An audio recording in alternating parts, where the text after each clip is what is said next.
Welcome back to Money Matters at EFCU Financial. I'm Garrett and I have Josh with me, and we want to take another look at that final component of credit, right? Finish up that part of our conversation. Recent credit, new inquiries, what are they and how do they affect your credit score? So I'm going to turn to you, Josh, with that question and fill us in. Gotcha. So out of the 5 factors, this one's actually last on the list. It's still a factor though, it does play a part, but you shouldn't stress too terribly about messing this one up because it's kind of easy to fix and easy to avoid the mistakes. The first thing I would think about is recent credit. How recent was it since you opened the last thing? And a lot of the credit report's whole purpose and the scoring models and the formulas are all meant to sort of dictate and paint a picture of a borrower's recent behavior and ongoing patterns of behavior so that a lender can assess, do I want to lend this person money right now or later or at all?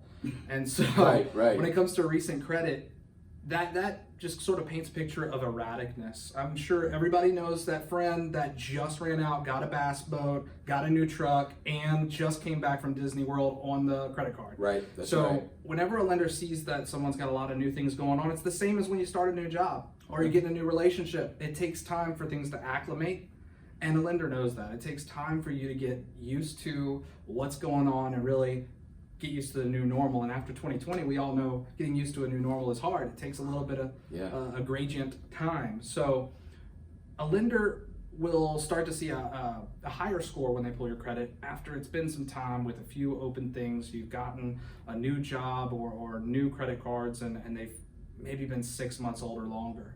The thing we don't want to see is that you just got a bunch of new stuff and haven't even had any time paying on it before you're asking for the next thing.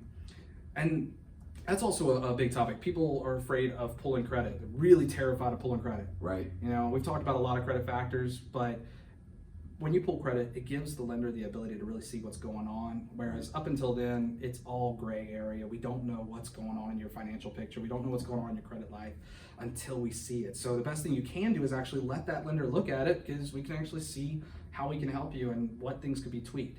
You really have to go crazy with the credit pulls to do too many, honestly. All right.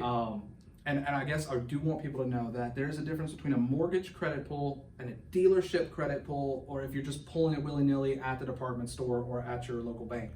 You know, the credit report is smart enough now to not penalize you when you're shopping for different mortgage lenders or when you're shopping for a different dealership. A good rule of thumb is 30 to 45 days apart from each other. They will lump them and bundle them together as though you only pulled one time. You still got to see who pulled your credit. You know, Right. Want to know who all saw my business, but they only get graded against you like it was one time. Okay. So yeah, time to acclimate so that you can get used to your new normal. The lender is comfortable with that, making sure that you can cover yourself. Thanks, Josh. Really good information. Stay tuned, everybody. We are going to put a bow on all of this next week, and we're looking forward to just sharing some final thoughts on our conversation on credit with you all. Thanks for tuning in.